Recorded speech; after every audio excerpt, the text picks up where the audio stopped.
very close to the Ramakrishna beach, and so it's supposed to be, so when we have to tell people that yeah, we live by the beach, the anticipation is, oh, then you must be visiting the beach every day, which is not true at all. Like now we're driving about 8-10 kilometers just to make sure you get a little patch of clean place where we can enjoy the ocean, sit down or do something. After their corporate careers took them to various parts of the world, Jayashree and Sohan Hatangadi chose to return to Visakhapatnam, or Vizag as it's called, the city they so loved as a young couple.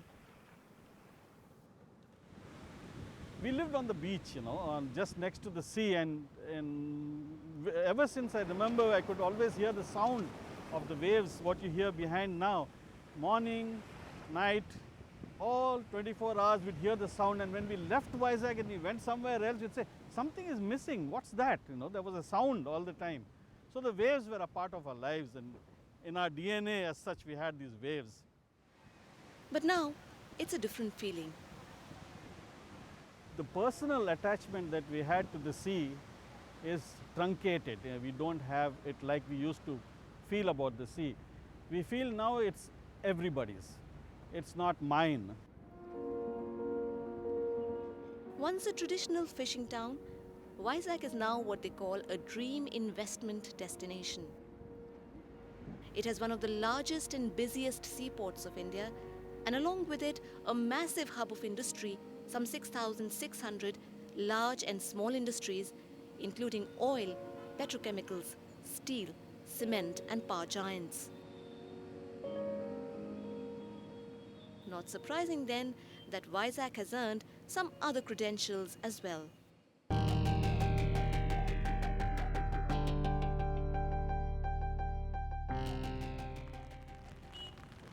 In 2009, Vizag made headlines as one of the most critically polluted clusters in the country. Its air was choked with dust of coal, its drinking water was laced with traces of heavy metal, and its beaches were polluted with effluents and plastic.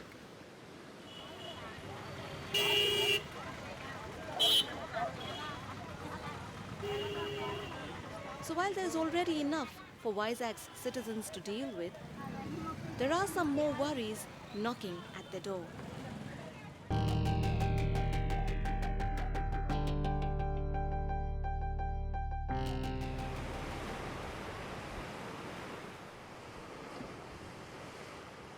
It was an early morning shock for people who turned up for a walk on Vizag's famous beach road. The sea had surged closer to the road and swallowed the landmass under the footpath.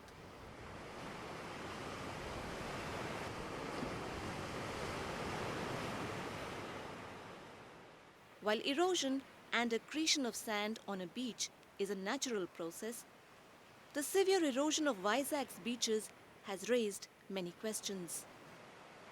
Visakhapatnam port is constructed in 1933. Outer harbour has come in 1976. After that, recently 95, 96 onwards, Gangavaram port has come on the south of the Visakhapatnam port.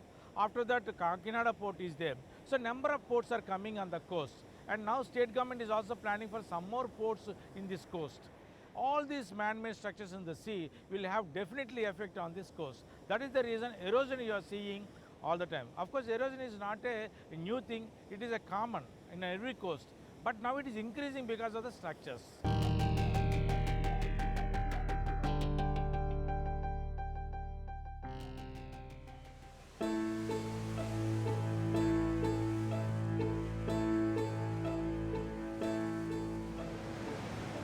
It wasn't even a cyclone, just a rough sea during monsoon, coupled with a full moon.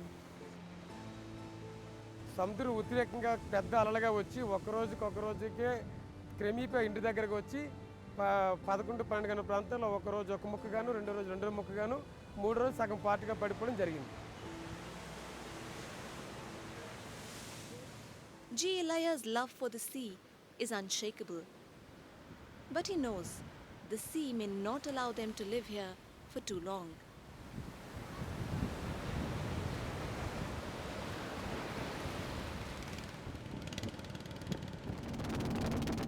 Actually సముద్రం మాకు distance చాలా దూరంగా ఉండేది. 40 years back అయితే మేము సముద్రుడికి వెళ్ళాలంటే ఒక 10 నిమిషాలు గోనుగుంటలు వేసుకుని బీచ్కి వెళ్ళేవాళ్ళం. క్రమేపా 10 ఏళ్ళ తర్వాత సముద్రం మా దగ్గరికి వచ్చేసింది. తర్వాత మాకు ఇక్కడ కొబ్బరి మొక్కలు అన్నీ ఉండేవి, అవి కూడా సముద్రంలో కలిసిపోయి తర్వాత మళ్ళీ ఇల్లులు వచ్చాయి. ఇల్లు కూడా సముద్రంలో 82 నుంచి క్రమేపా ఒక సంవత్సరానికి ఒక ఇల్లు 2 ఇల్లు చొప్పున అట్లా పోతా జరుగుతూ ఉంది. సుమారుగా మాకు తెలిసింది ఇప్పటి వరకు గత మేలో కూడా 3 ఇల్లులు, ఒక మన ఆర్సీసీ రేకిల్లు కూడాను 2 కమలీలు కూడా వెళ్ళిపోవడం జరిగింది. యాక్చువల్లీ మనకైతే సైంటిఫిక్స్ ప్రకారం మాకు కూడా ఇలా సైంటిస్టులు వచ్చినప్పుడు 100 yearకి 1 meter సముద్రం పెరుగుతుందని చెప్తున్నారు. కానీ అలా కాకుండా ఈ మంగమారిపేటలో 1 yearకి 1 meter ఇంక్రీజ్ అవుతూ పెరుగుకుంటూ వచ్చింది తప్ప. Those who have lived by the sea are now moving uphill. But what about their boats? A diminishing coast means the boats stay permanently anchored in the choppy sea. మన 2010 or 11 around Laila తుఫాన్లో బోట్లు కూడా 4 మునిగిపోయినాయి, ఆస్తి నష్టం జరిగింది. దానికి కూడా government compensation only 7,200 చొప్పున గవర్నమెంటే ఇచ్చింది. కానీ ఆస్తి నష్టం 10 నుంచి 12 లక్షల అబోవ్ నష్టపోయినారు. వాళ్ళు జీవనోపాధి కోల్పోయి వాళ్ళు కలాసిగా పోయి లేబర్గా పనిచేస్తున్నారు. ఇది చాలా బాధాకరంగా కనిపిస్తుంది.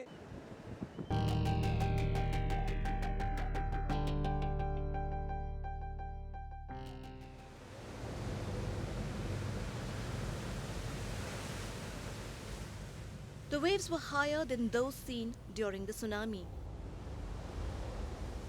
The walls of Vizag's fishing harbour finally gave way.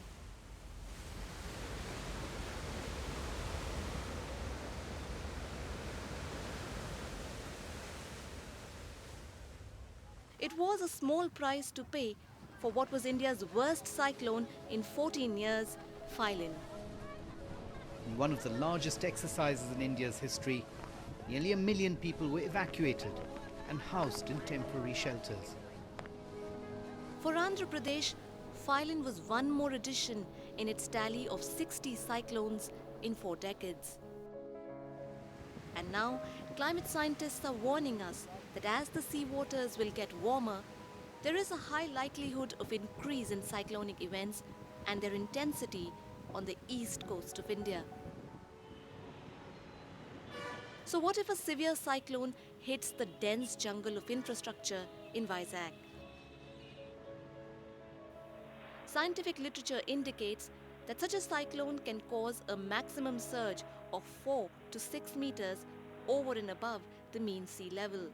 In such a scenario, nearly 22 wards near the coast and further inland are likely to be inundated.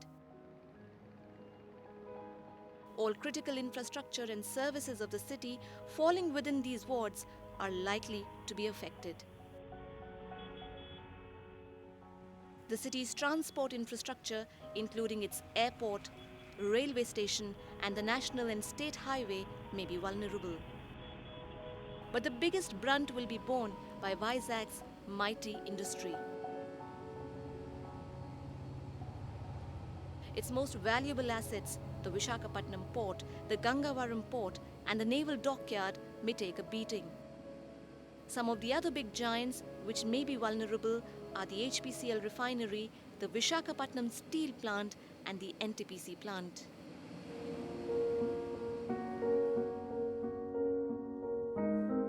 It's the worst urban nightmare of the 21st century.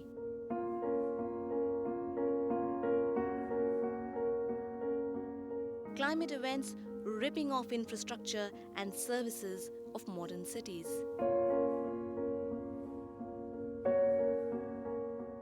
And we know it's already happening. So then, are there any answers? It basically looks at impact of sea level rise. A group of climate scientists and urban planners from Delhi attempted to find some answers for the city governments of Panjim and Vizag. Through the results of the study, we strongly feel that the city should equip itself and start planning for climate resilience at this moment right now, in spite of the fact that climate change is a future distant issue as it seems. The first tool handed over to Panjim and Vizag is a spatial inventory, marking out all infrastructure assets and service networks that are likely to be vulnerable to climate risks. If these areas can be left out of settlement zoning or any other developable zoning, a lot of lives can be saved, properties can be saved. Next, Terry has devised a smart database management system that guides the city authorities to gather specific data that alerts it to climate risks and prepares it for safeguarding its infrastructure. You know, being a public body, we are very poor in data collection. And data is all that you need today to work, develop, plan for the future. I think the inventarization of both the natural and man-made assets which is going on and which Terry has initiated and done for our city would go a long way in building a plan for maintaining these assets for our future. Prioritization in terms of funding, in terms of budgetary allocation, in terms of proving to financial authorities that this is where our money should lie in and should go is important. And for this inventarization would help us a big deal. When somebody comes and applies in the same in near to coast, we should be able to have enough data to tell that yes, these are the risk areas, so we cannot avoid it. So Terry's studies and their findings will definitely come to as a handy tool as far as this particular area is concerned. The sea has been kind to the people of Panjim and Vizag so far. But now it's only beginning to share its distress. So will Panjim and Vizag pay heed? Or will they sleepwalk into an unsafe future? The choice is theirs.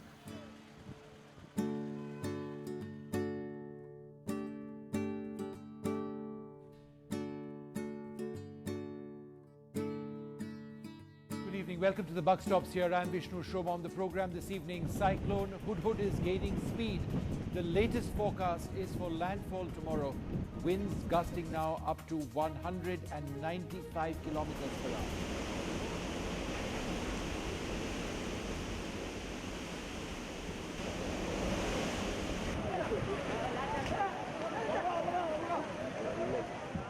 Evacuations have begun in coastal Andhra Pradesh. Its impact is likely to be felt in the districts of Visakhapatnam, Vizianagaram and Srikakulam. Wind speeds gusting to 195 kilometers per hour moves in the direction of Andhra Pradesh and South Odisha. We ask, are we ready to face this potential disaster? Is India prepared?